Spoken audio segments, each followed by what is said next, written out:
So today we're going to be talking about the surprising return of feudalism. So the goal of this session is to take a look at European governance models from the 1400s, specifically the dynamics that surround them and created them, and then have a look at the globalistic movement that's happening today, specifically the instance of globalistic paternalism that is emerging out of Europe and I would say the loyalist factions in the United States. So what we're going to do with this is we're just going to say, frame this for the use of a social studies teacher. We'll be using Alberta and the social studies 10 unit on globalism. What we'll be doing is just saying how we're going to frame the question. We'll give you a bit of a background on feudalism, and then we'll do a very quick sort of briefer on North American democracy, sort of pre-European flat society. And then we'll take a look again at the parallels, and then we'll sort of try to question if we're overextending things. Okay, so let's start in with the way social studies is usually taught.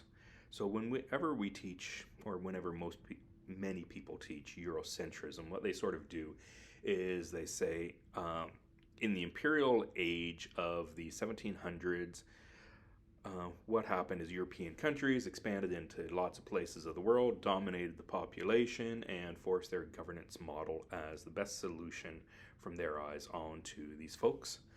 And it was very exploitive in nature. So we aren't going to critique or oppose any of those positions. What we're just going to say is that it might be a little bit naive in its assumptions, that there may be other stuff that's going on that's a bit more relevant for today's society other than simply critiquing an imperialistic movement of the 1700s. So what if what led to Eurocentric imperial philosophy never died but was overpowered, say for a few hundred years, by North American political ideas? What we're asking is that there's a deeper cultural biology behind Eurocentric imperialism, specifically the paternal governance. So we've got its obviousness of the power and economic lens, but what can we learn about how feudalism's guiding telos has evolved? And what if that cultural biology, those basic impulses, are cropping up again? So what we're going to be asking is what's really behind feudalism? How do we what do we learn if we view it as a type of liege-based exchange instead of becoming too specific, sort of for the sort of 1200s to 1500s or so? And so then what we're doing is we're really asking, are social studies teachers instructing globalism and Eurocentrism really even asking the right questions, or are we just repeating sort of banal old patterns and approaches? So here's an example of what a social studies curriculum is. To what extent should contemporary society respond to the legacies of globalism?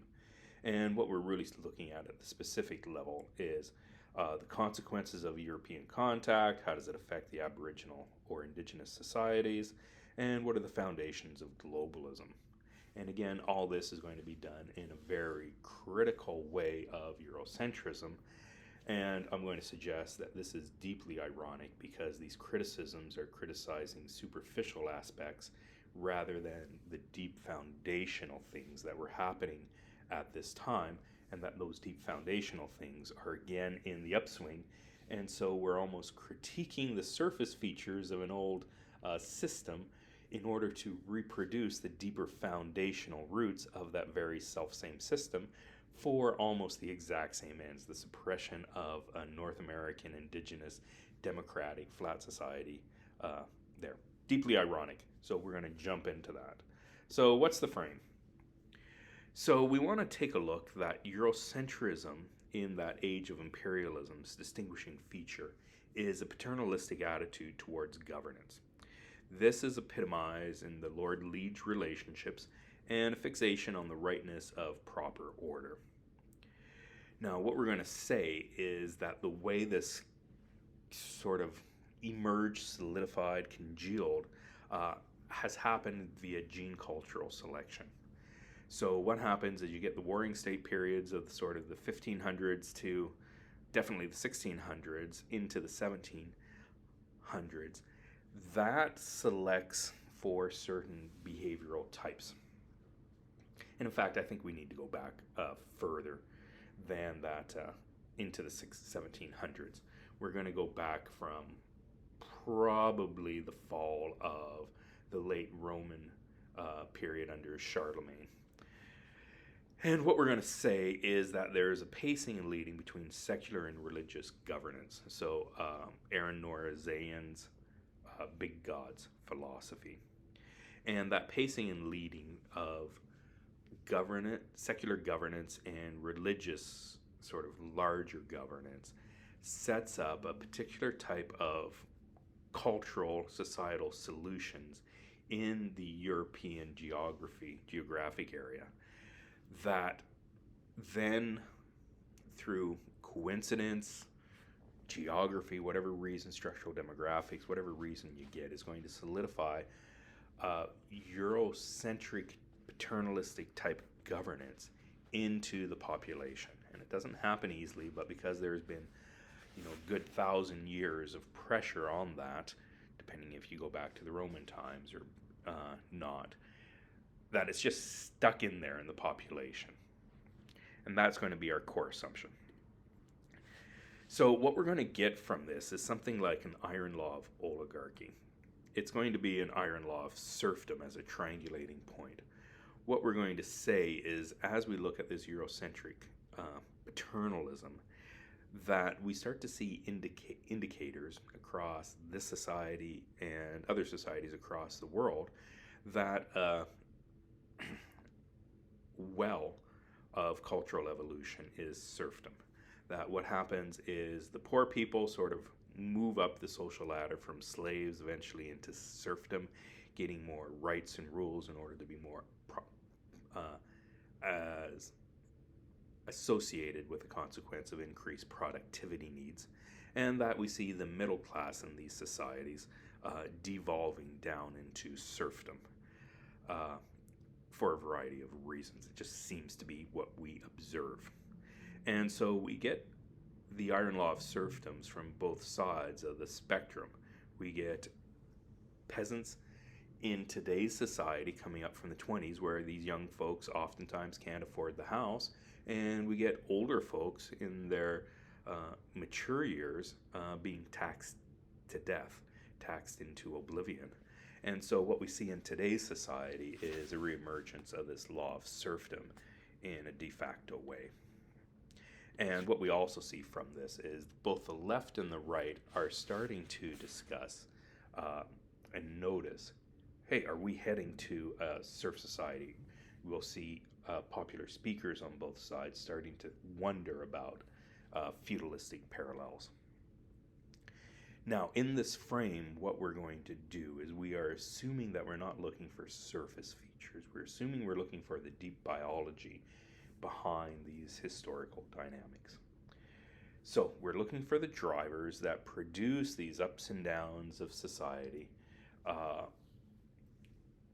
integration, disintegration, or how we go away from a paternalistic, feudalistic governments in Europe to a more democratic flat, and then how the old style of that paternalism returns. We're looking into basically cycling foundationally between societal coherence and decoherence, but then at another level between sort of more flat, open societies and more hierarchical societies.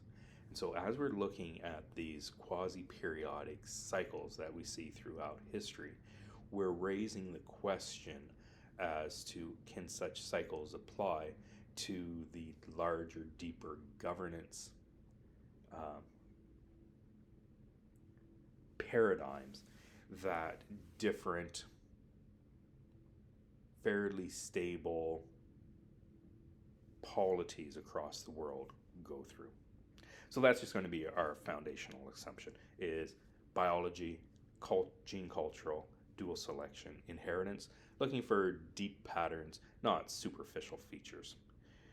So what's really happening when we look at states across the world having recreated feudal systems, and are we doing the same? So here's the 4 points that we're sort of going to take a look at. The first is there an evolution into liege dynamics? We've got a competitive landscape, and people have to choose between doubling down on the states or creating something else that's more fit for them. So big government, limited government in one sense. We want to take a look at an evolution towards more local control with less strategic control. So that sort of follows out of the first. So are we going today for institutional democracies where our democratic institutions are beyond the control of populist movements? Or are we going for the traditional sense of democracies where the people control and influence things? On the third state, as we're looking across, are we recreating feudal systems across different societies, and can we see this happening?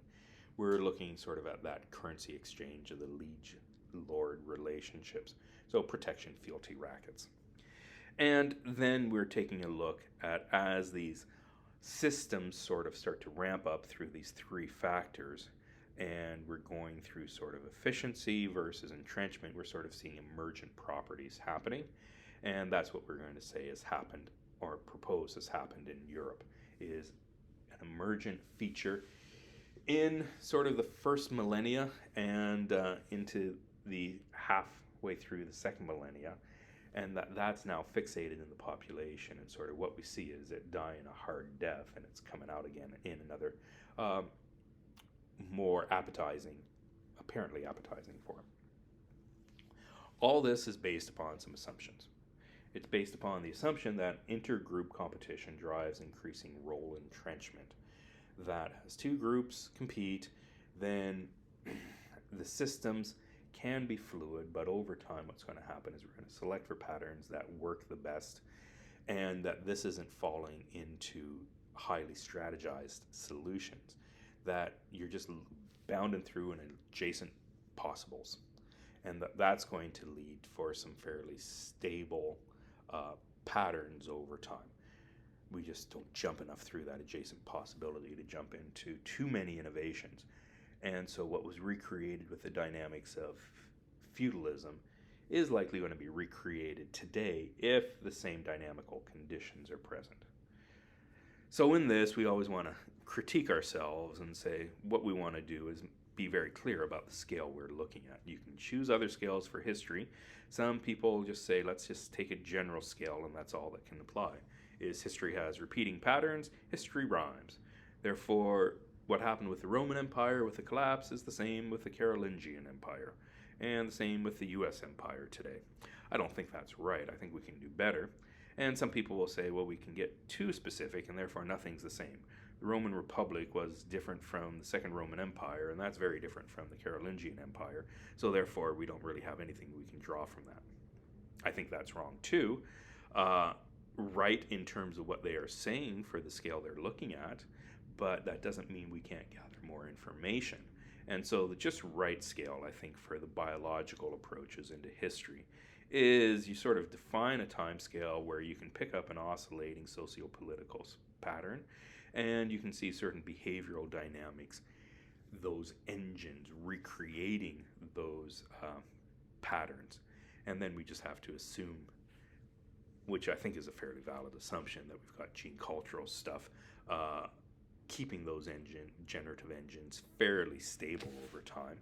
And then we've got those sort of secondary or minor differences, the equivalent of initial conditions.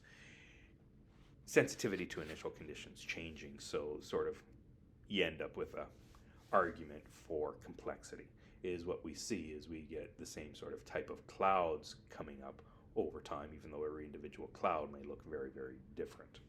And so that's the approach that I take with that gene called dual inheritance biology. Okay, so how do we avoid cherry-picking feudal definitions? So again, with this, we're going to look at the right scale for our analysis.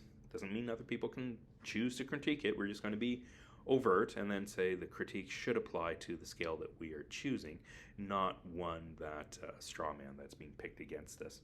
So we are not saying a fief is anyone who gets something from someone in power as part of a protection racket.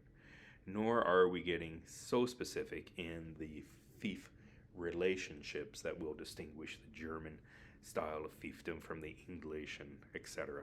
What we're going to take a look at is a behavioral approach. A fief is a region of behavioral dynamics within an oscillating socio-political spectrum where liege exchange dominates moral agent feedback telos. So it's the liege exchange that's really creating the fief, and those exchanges of loyalty or whatever other goods is going to tie those people together, and that needs to be looked at, the type of exchange, that definition of exchange needs to be broad enough that it's going to create, allow us to see an oscillating pattern, and not too specific that we can't see an oscillating pattern. So in this, we've got to take a look in our modern times to understand that institutional democracy and those trends in the West are going to be key for understanding this lens. If not, it's just going to be sort of conspiracy thinking. Oh, here's two connections. I'm going to just apply the same lens to both of them so I can carry over some connotations and win arguments within my tribe. We don't want to do this. And so but we can't also be naive to say democracy today in North America and the West is the same as it was 50 years ago or 100 years ago. It is definitely not. So democracy's definition is changing. If you go to the Ben's Sachs definition of democracy, institutional democracy means that the institutions that preserve a modern Western society are preserved, and that those institutions are resilient to populist control. So what it really means is it's the right type of governance is selected, and people get superficial votes on little things that aren't going to change that foundational stability.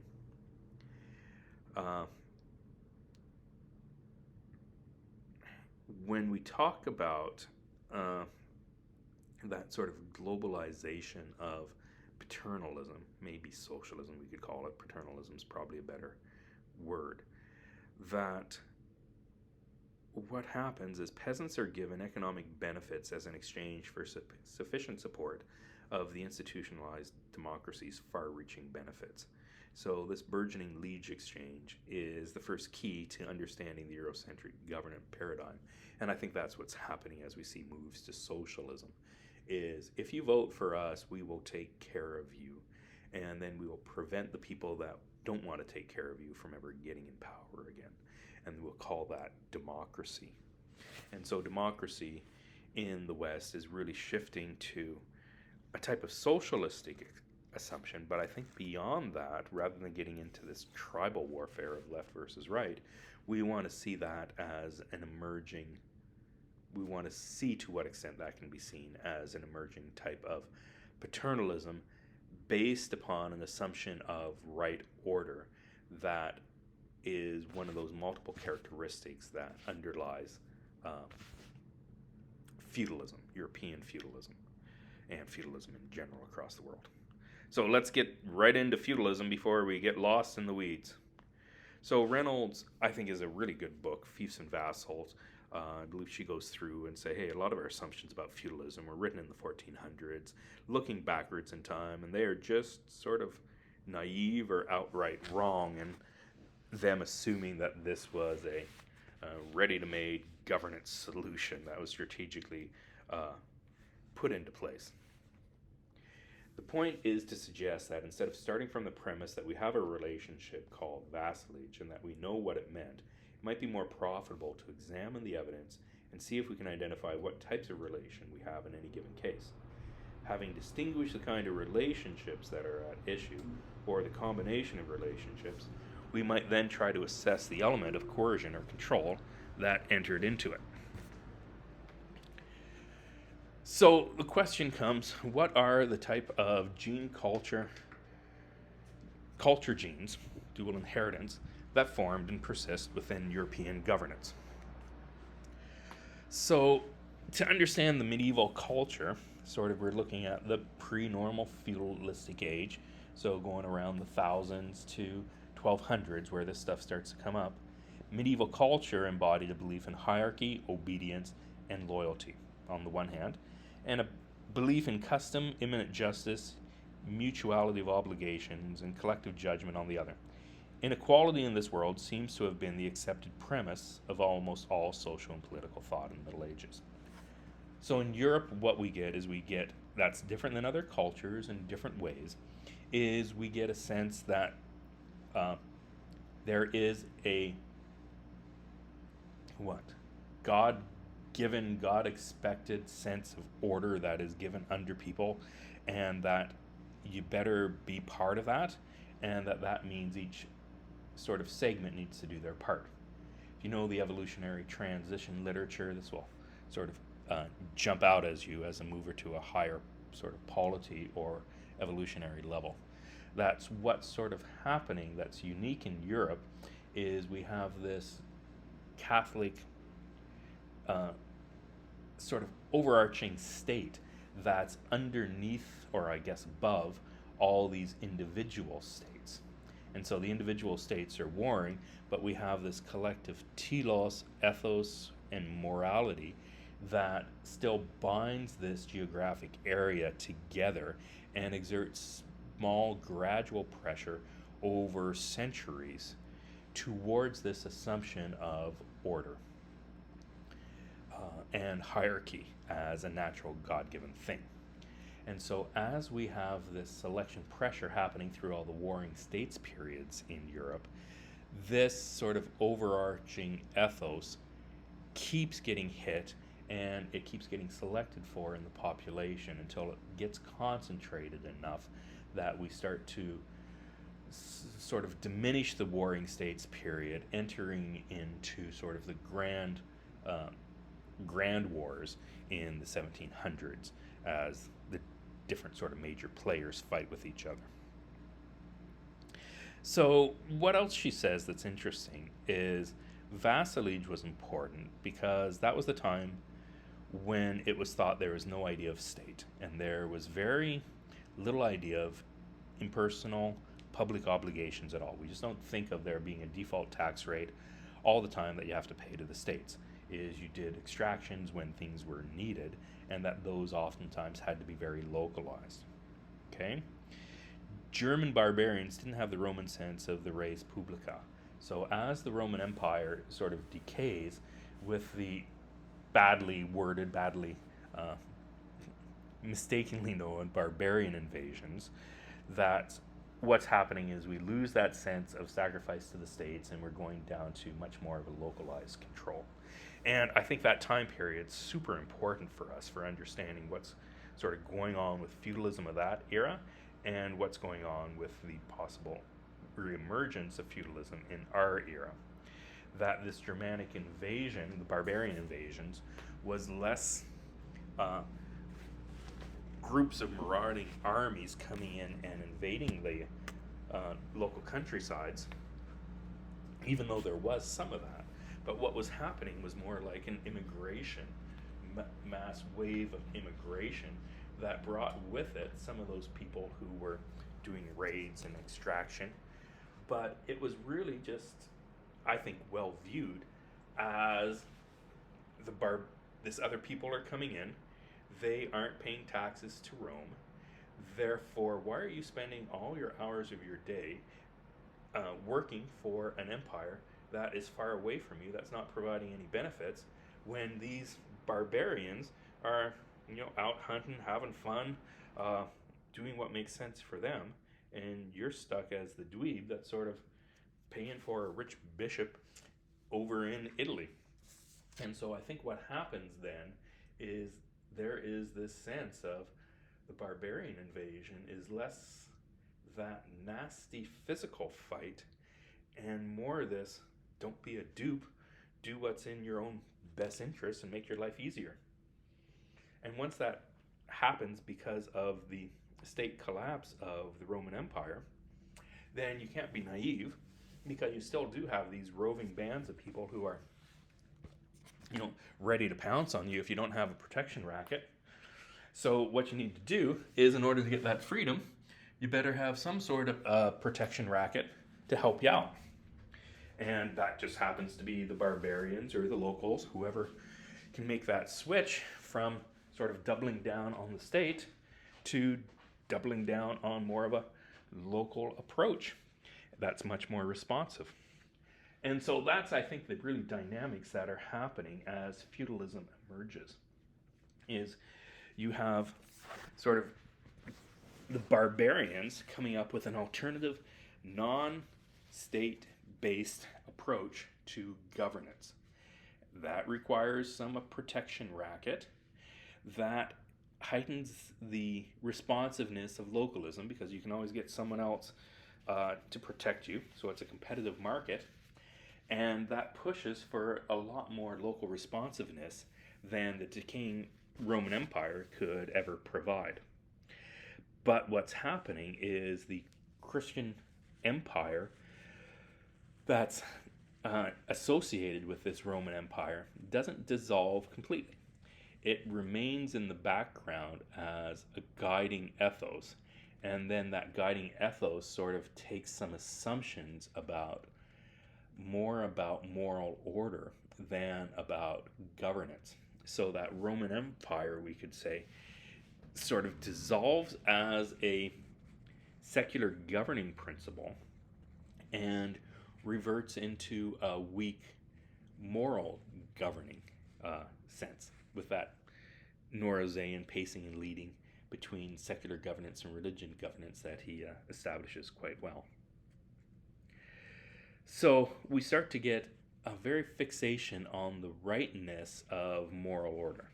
So ideas of justice and custom made the obligations of ruler and subjects mutual, but ideas of hierarchy and obedience meant that reciprocity was not equal. So a subject's infidelity was liable to fierce punishment, while lords, the person in charge, would just get mild censure. So then those positions of power start to enforce some differentials. And then over time, as they can do more and more, they've got more power, there is less competition between who can protect you for that protection racket. As those things start to solidify, we have this congealing of a rightness of order, a rightness of hierarchy, emerging with differentiation between who gets what, and the people on the bottom, as the iron law of serfdom sort of goes, start to turn into serfs. They become less sort of able to drive the bargain, and more sort of, if they can be taken advantage of, they're going to be fully taken advantage of by the Lord. And in this, we have to also remember that land, our assumptions of land being owned as it is today is wrong. So land was sort of in the family era. It was given to people, and they were expected to sort of produce things from it. So it wasn't necessarily owned by anyone. By the time we get to the feudal age, it was sort of held by superiors in a ladder of tenures leading to the king or a supreme lord. So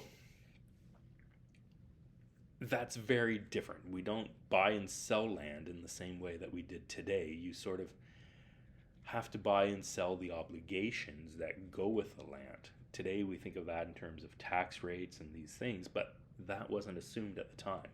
And so the idea of there being obligations associated with the land starts to make a really, really big difference in how feudalism evolves.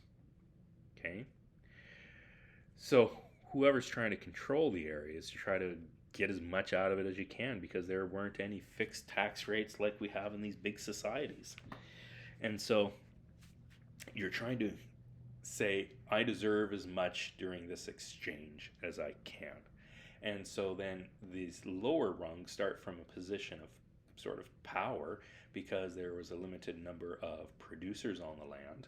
And if you wanted something, then you better make sure that, your serfs weren't getting killed out.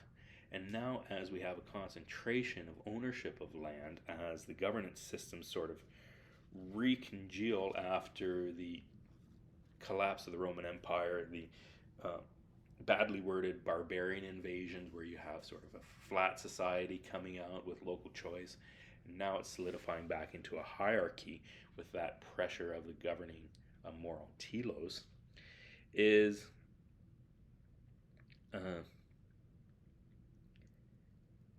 we start to get the solidification of something like customs. So these new political expectations of a land having so much extraction and there being lord-liege relationships. You're going to say that's solidifying into a governance system. So when the institutions of government, as Reynolds keeps saying, were at best fluid, enforcement was weak, nobles often had to rely on interpersonal bonds and mutual oaths to protect themselves against each other and to bind their soldiers in loyalty. So you sort of get this, if we were to look at it, this sense of we're creating a family as a lord. So then what I'm going to do is I'm going to say we're all mutually dependent. A great example of mutual dependency is the family. So when you have this piece of land that's under my tenure as a lord, I'm going to bring you in and treat you as a family so I can give you a whole bunch of protection and assurances. But that means as a family, you need to do your part for me.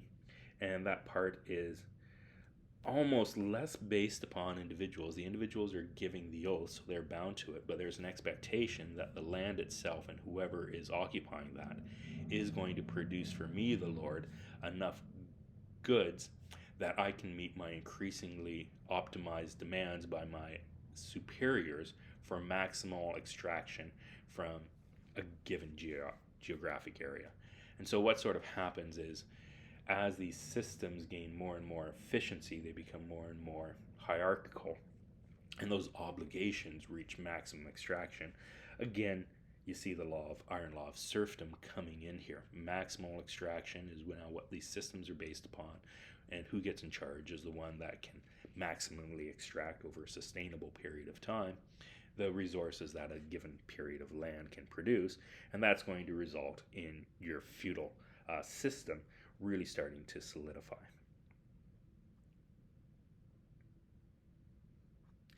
Okay, now let's get to the approach of feudalism in the modern era. So I think we've given enough background on feudalism.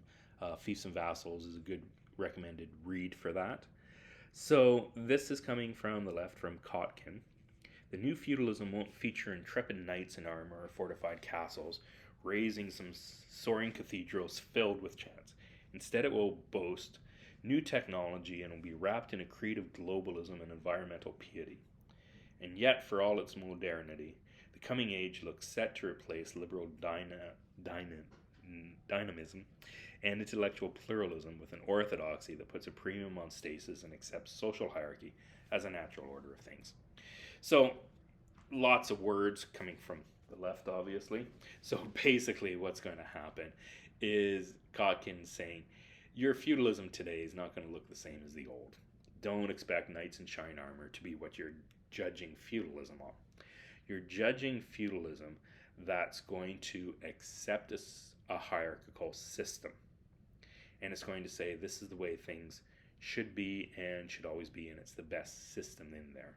And I would further say that there's going to be an expected exchange, what those lower people, those commoners, need to give to their lords or those higher up the hierarchical ladder, and then what should those lords give back to the people.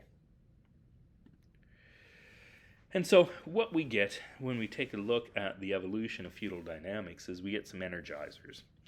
So we have state collapse, mass immigration, protection racket, church lands rented with obligations, growth of loyalty exchanges, rural formalization leads to class rigidity.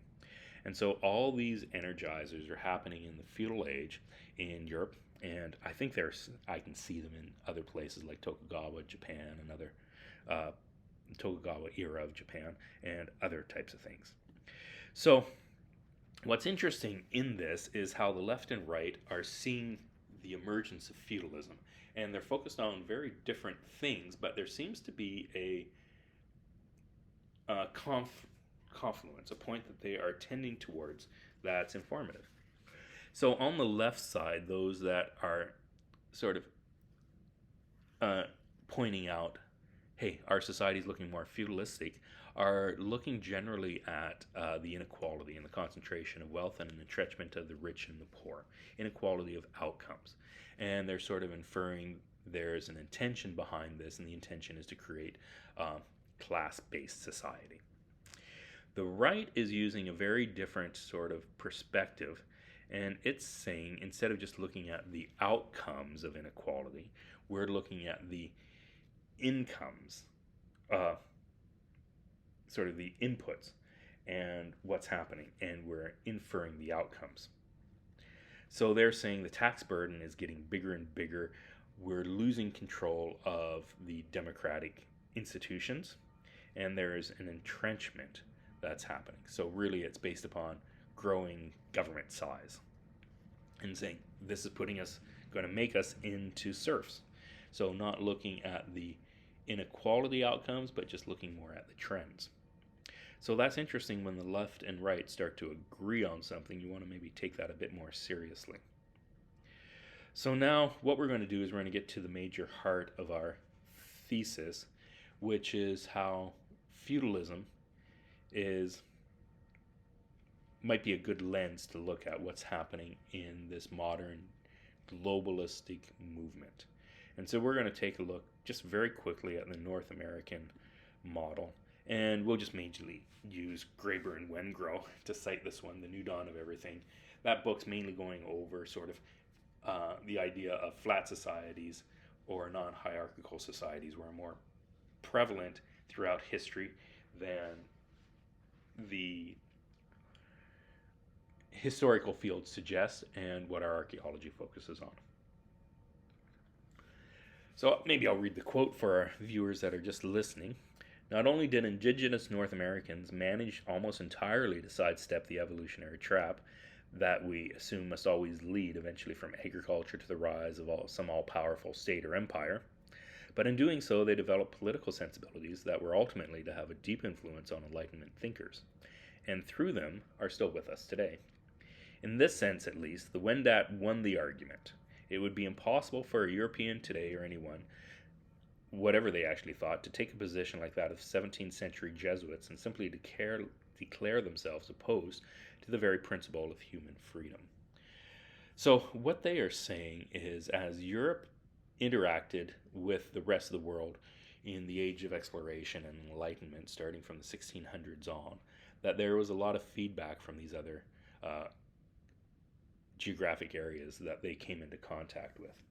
And for our purposes, the biggest influence was the North American system of governance as represented by the Huron and the Haudenosaunee or the Iroquois and these other North American groups that had a fairly democratic system with the people in power, and it was not hierarchical in the normal European sense that made interactions between the two groups obviously very difficult. How do you set a treaty when every individual can vote, and the idea of someone speaking for everyone in a binding way was just unfathomable.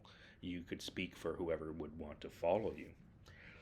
And so what Graeber and Wengrow say in this is they say that the European influence on, or the North American influence on Europe really shook that region out of its feudalistic assumptions in the age of Enlightenment, where we see that happening.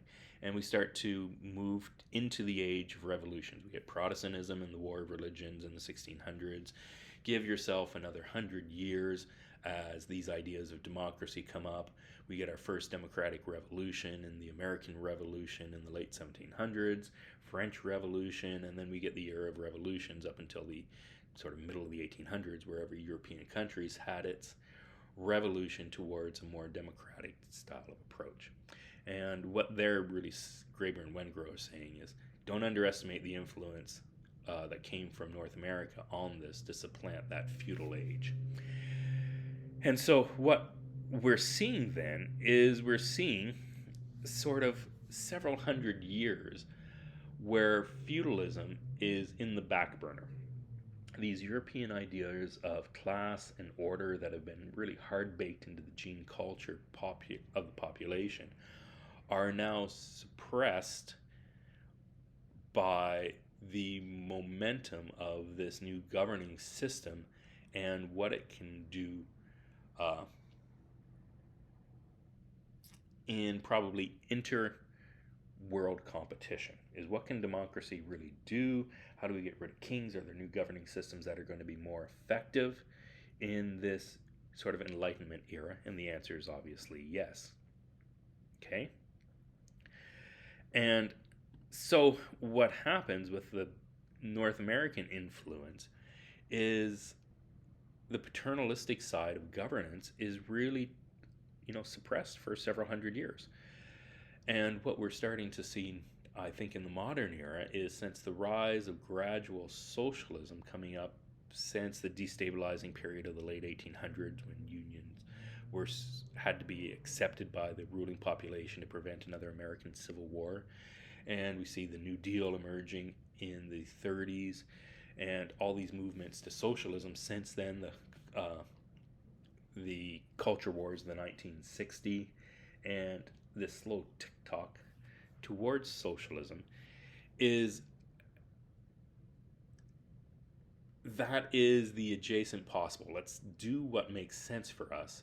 And what's interesting to look at is not the strategic approach to make this into a recreated feudal order, but are the dynamics fairly similar to what happened during the rise of feudalism? Do we have a sort of guiding moral ethos that may be represented by Marxism or something else in society towards a more care-based approach to governance and expectations? And if we do have that sort of overarching governing philosophy, do we also have the other conditions that gave rise to feudalism again? Do we have today sort of the equivalent of the barbarian invasion of people saying, hey, you don't need to work for the state so much. You can get a whole bunch of goodies if you are the right identity, and you can grift off the state and have lots more freedom. Do we also have liege exchanges that are starting to happen? Where, hey, if you vote for the right political party, we will take care of you in a very paternalistic way. You just need to sort of give us your vote, and then we'll protect your identity group. And so those are the parallels that we're going to be taking a look at. Now, in order to do this, we aren't going to say the words of feudalism are going to come up again. We aren't going to be that naive on that overly specific scale. We need to take a look at what the words and things that are being said point to. What is their meaning in a Peircean way? So the semiotics. We're going to take a look at the things the ideas point to, not the specific words being used. Now, for this, AI is actually a great way to falsify this and a great way to think of this. And so, in this technical sense, here's the thesis that modern activist anti-Eurocentrism is a semiotic mask for a reassertion of pre-modern hierarchical group-based governance instincts, resurfacing under postmodern rhetoric. So lots of big $1,000 words that make this seem huffy-puffy, and maybe it makes it seem obfuscating so we can sell anything. But we're trying to be very technical here so this can be falsified. Is what we want to say is this modern activist approach that goes against sort of Eurocentrism and the horrors of imperialism. It is a mask to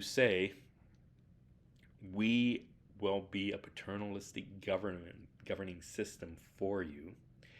You guys are just going to have to know sort of your place and what you need to do to give back to us to make the system work. And that this is all going to be solidified via similar dynamics to what happened during the solidification of the feudal era. So what we want to do is we want to take a look at what Eurocentrism, what it actually points to in today's linguistic environment. So here you go. Dissatisfaction with procedural equality. We're saying, hey, the haves don't get a say, and the really rich do have a say. So Eurocentrism is really saying that there shouldn't be two classes, we should all be equal. And that's going to be ironic in a very deep sense. There's going to be an implicit desire for group-based rights over individual rights. So we're removing the state system, like Rome had a focus on individual rights. You certainly had citizenship designation and non-citizenship designation, but as a state, large state, it was focused with individual rights. And Eurocentrism is, when they critique Eurocentrism, they're saying, hey, we are an identity group that has these marginalizations. Treat us as a group of marginalized people, not whether or not my specific case as an American descendant of slavery is really rich and doesn't need reparations. I get reparations because of the group I belong to, regardless of some stuff. There's a return to paternalistic authority structures with the assumption that the government should take care of us, provide lots of social systems. We want to protect all the most marginalized people in society. There is sort of this sense that the higher up people know what's in our best interest, that the media and these political talking heads are trying to force moral talk onto us to make us feel bad about the social causes that they want to use to move the political needle the way they want to move it. So a clerisy class is what the people on the left will say is reemerging in today's society. There is a rejection of populism and the flattening of society. When they say critiquing Eurocentrism, they're really in effect critiquing this idea of classical liberalism and a flattening hierarchy. And when they're critiquing Eurocentrism, they're also critiquing non-feudal forms of governance. So what's happening is they're critiquing the modern democratic order and anything that came between that and the dissolution of feudalism, that all these imperialistic approaches are also to be critiqued. Now, they aren't going to say overtly, we want to go back to feudalism, obviously. That's just banally stupid. But what they're going to be critiquing is that all these other governance systems that have come out since the Age of Enlightenment are pure evils. And that's what they're pointing to with Eurocentrism. Okay. And now let's take a look. Modern activist use of Eurocentrism has drifted semantically. It now often functions as a floating signifier whose interpretant is not Europe at all, but the North American democratic settlement that suppressed hierarchical feudal cultural inheritance. So Eurocentrism is made into not a straw man, because it reflects sort of a real period, but as used, it is used as a straw man to critique any of the things, negatives of the government systems that were around at the time the imperialistic endeavors came about.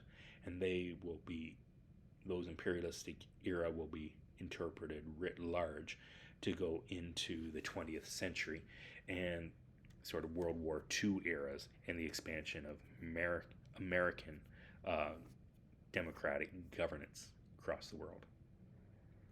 So Europe no longer means Europe. It means the Europe of the modern West, not the 19th century West or 18th century West. So really it's the Bailey for the Mott of anti-modern Westernism. So what they're doing is saying, we are going to critique the governance system that we really have now, but to do so, I'll pull in all the connotations of the 1700s imperialism and 1800s imperialism and castigate you with that to say your modern governance is historically based upon that and is reproducing the same things. So it's a really smart move. The fallacy is the interpretation of historic periods as near singular zeitgeist rather than contradictory tensions. And so it's that flattening as a rhetorical tool that's going to be sort of what you have to watch out again. So back to our thesis. Feudal Europe is selected for hierarchical dispositions. North American democracy suppressed that. Current woke globalist discourse semiotically points to the reactivation of the hierarchical attractor under new rhetorical labels. Okay, so we're really taking a look, what does Eurocentrism actual usage point to?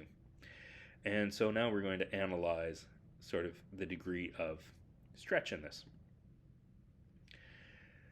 So before we get into some of these ways of testing it, let's just go through our argument again.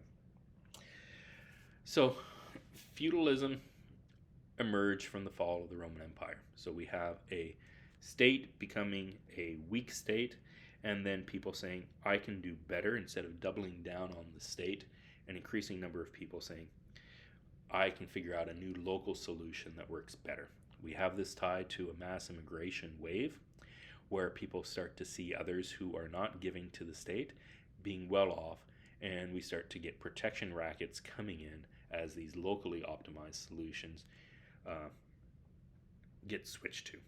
These protection rackets then grow in complexity, not through any strategic decision making, but just because they're maximizing extraction from the population, and these leaders of these extraction rackets need to compete against each other, and the most efficiently organized wins.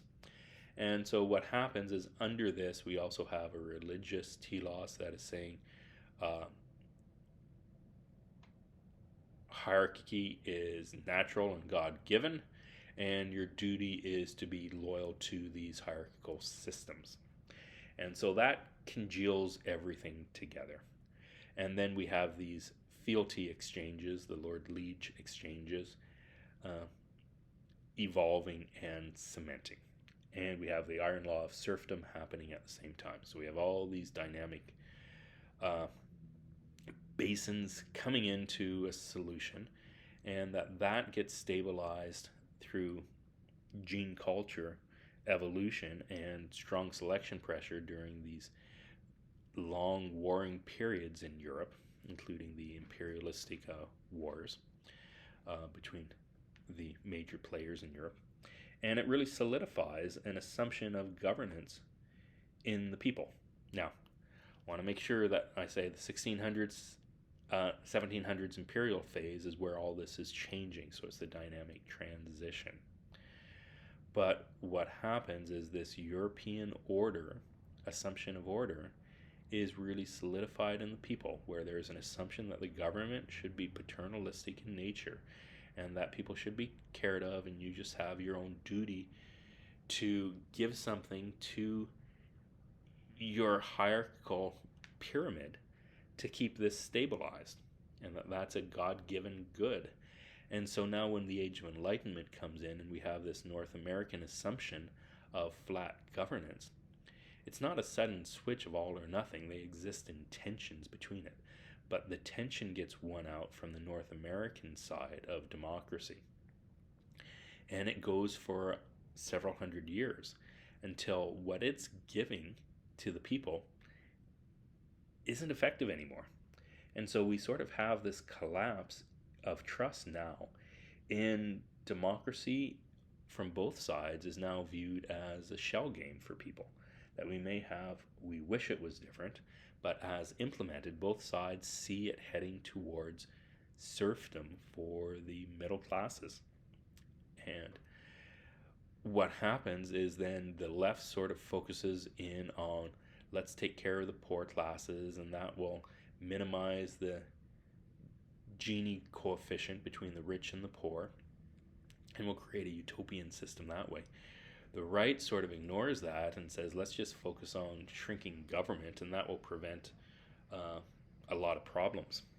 And so they're both sort of triangulating on a solution.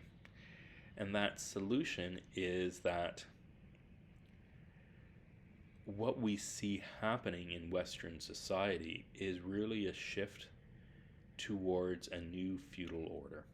And that feudal order is based upon the government knows best, it will protect you, Give up your control of your long-term international strategic ability to influence foreign policy, and you'll get more control over sort of what's happening in your local areas. That you need to vote in the right way to keep this stability going, and you're going to have different roles in society, but being on the receiving end of government grants is going to be better for you, so don't worry about that. And these rich government folks, the 1%ers, will take care of you. And don't worry about the level of corruption that's happening. It's all for the better moral order. And there's a big push on the morality of this, that if you don't believe this, you are in effect evil and are disrupting the right side of history. So that's the big view, is that what might be happening with these globalists, the push to globalism, is similar to enabling a barbarian invasion of people coming in to destabilize the system, to remove the last vestiges of a weak empire that focuses on individual rights, and to institute sort of the right order of group-based rights with liege exchanges that solidify a governing hierarchy focused on care-based solutions for treating you as a very valuable piece of tax-producing property that increases the population that the Lord gets to rule over. So now let's take some falsifications. So if we were to try to falsify this hypothesis, we would say regions where feudal dynamics were weak should be less globalist now than the places where feudalism was strong. And so what we really have here for this one is the East versus West European split, the Russian side versus the Western side of Europe. And that's basically where the Mongols were over in charge of Hungary and these places, while we had more of the Roman Empire into the Western Roman Empire into Europe. And I think we see a clear dividing line here. Hungary and Eastern Ukraine never had feudal systems. They are very anti-globalistic. They don't want the sort of woke global progressivism of Europe at all. And I think we see a fairly clear fault line there. Okay, so another falsification could be, is there a difference in globalistic sentiment, global governance, between areas that had strong feudalism and weak feudalism, say northern versus southern Italy? That work hasn't been done. That's a way to falsify this. If a place with strong feudal ties is less woke globalist, then our hypothesis gets falsified.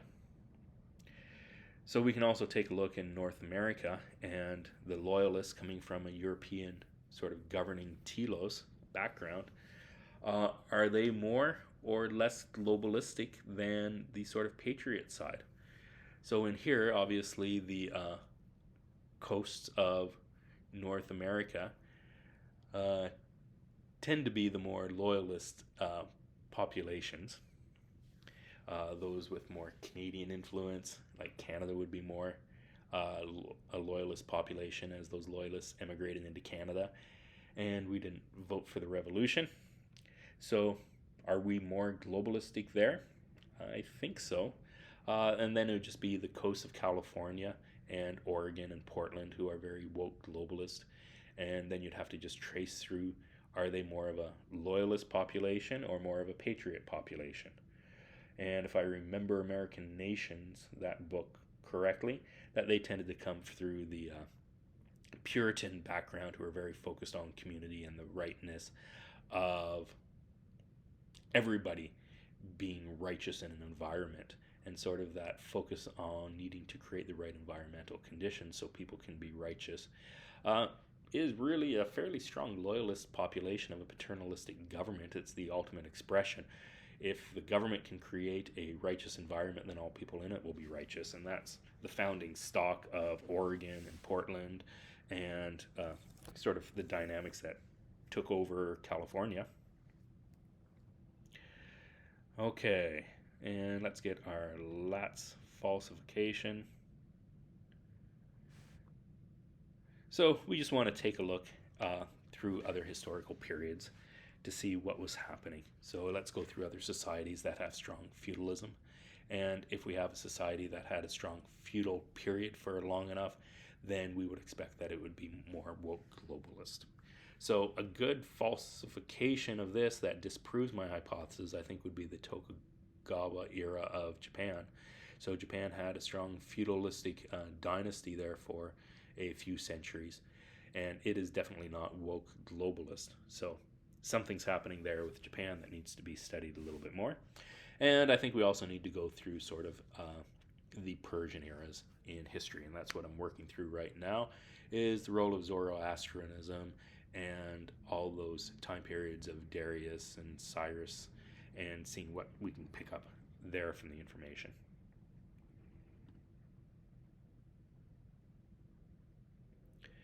And there's the strongest objection to my thesis, that neo-feudalism isn't an inherited propensity, it's just a response to a modern system.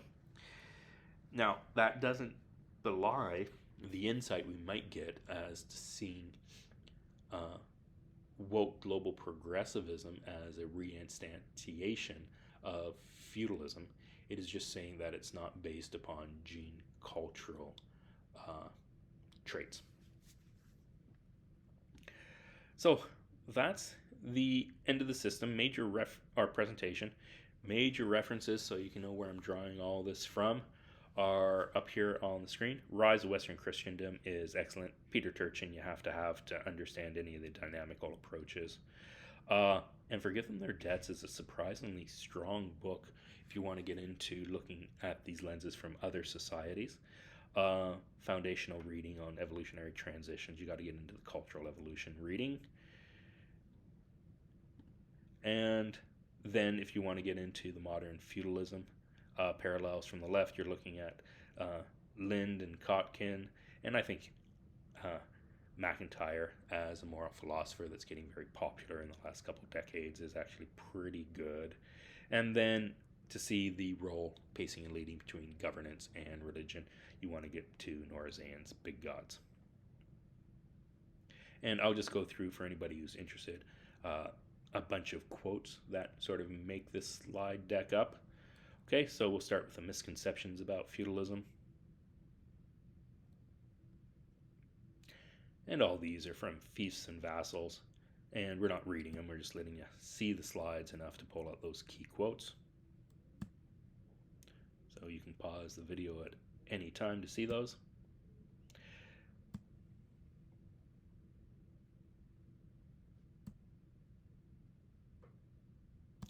And then we'll get to this book that I really enjoyed, and Forgive Them Their Debts. And it's just going through this idea of debt jubilees to stabilize societies, and how that ties into that iron law of serfdom that I proposed, and saying these old societies saw these patterns coming, and they had ways of sort of trying to prevent sort of the move into a hierarchical governance system where these liege exchanges based upon indebtedness would come in to turn the population into serfs. That the kings didn't want that because it empowered the sort of business folk, the oligarchs, too much, and so the kings would then institute a debt jubilee that would then undercut sort of their oligarchical competitors, free the people up, and would prevent that sort of solidification of a society into serfdom, which is into serfdom and the equivalent of feudalism.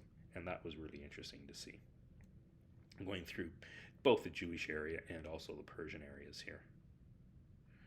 Now let me see which slide we're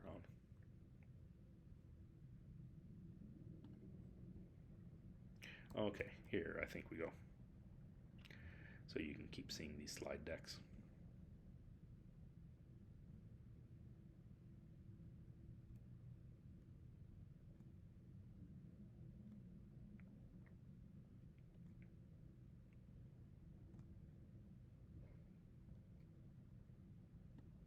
And here's some quotes from Peter Turchin's books. I think the Turchin books are really nice. What he starts to say is, he says, we start to see these, the type of governance that a geographic area has or a major kingdom, I should say, that is contained within a geographic area, tends to be fairly resilient. And he uses the case of Russia, Egypt, and the United States and China to sort of show that is the types of governance system they had. Like Egypt is a militocracy, military-run government, and despite revolutions that it's gone through in this modern era, it's stayed like that. China is bureaucracy and has largely resisted changes to that for thousands of years. And North America, America as a plutocracy seems to be fairly resilient. Okay, so that's the end of that presentation.